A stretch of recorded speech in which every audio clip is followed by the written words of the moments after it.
ನಮಸ್ತೆ.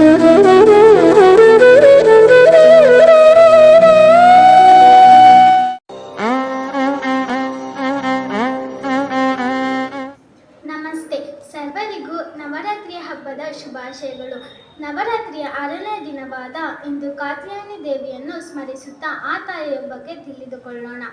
ಕಾತ್ಯಾಯನಿ ದೇವಿ ದುರ್ಗಾದೇವಿಯ 6ನೆಯ ರೂಪವಾಗಿದ್ದು ಅತಿ ಶಕ್ತಿಶಾಲಿ ಮತ್ತು ಉಗ್ರ ಸ್ವರೂಪಿಣಿ ಎಂದು ಪರಿಗಣಿಸಲ್ಪಟ್ಟಿದ್ದಾಳೆ. ಅವಳು ಸಿಂಹವನ್ನು ವಾಹನವಾಗಿಟ್ಟುಕೊಂಡು 4 ಕೈಗಳಲ್ಲಿ ಕಮಲ, ಖಡ್ಗ, ಅಭಯ ಮುದ್ರೆ ಮತ್ತು ವರ ಮುದ್ರೆಯನ್ನು ಹಿಡಿದಿರುವಳು. ಕಾತ್ಯಾಯನಿ ದೇವಿಯನ್ನು ಆರಾಧಿಸುವುದರಿಂದ ಧೈರ್ಯ, ಶೌರ್ಯ, ಆರೋಗ್ಯ ಮತ್ತು ಸುಖ ಸಂಪತ್ತು ದೊರೆಯುತ್ತದೆ ಎಂದು ಭಕ್ತರು ನಂಬುತ್ತಾರೆ. ಅವಳು ಅಜ್ಞಾನವನ್ನು ದೂರ ಮಾಡಿ ಭಕ್ತರಿಗೆ ಧರ್ಮನಿಷ್ಠೆಯ ಮಾರ್ಗದಲ್ಲಿ ಸಾಗಲು ಸಹಾಯ ಮಾಡುವ ತಾಯಿ. ಈ ದಿನದ ವಿಶೇಷ ಬಣ್ಣ ಬೂದು ಆಗಿದ್ದು ಅದು ಸಮತೋಲನ ಮತ್ತು ಶಕ್ತಿಯನ್ನು ಪ್ರತಿನಿಧಿಸುತ್ತದೆ. ಈ ದಿನ ಭಕ್ತರು ಹಾಲಿನಿಂದ ಮಾಡಿದ ಪ್ರಸಾದಗಳು, ಹೂವು ಮತ್ತು ಹಣ್ಣುಗಳನ್ನು ದೇವಿಗೆ ಅರ್ಪಿಸಿ ಅವಳ ಆಶೀರ್ವಾದವನ್ನು ಪಡೆಯುತ್ತಾರೆ. ಧನ್ಯವಾದಗಳು.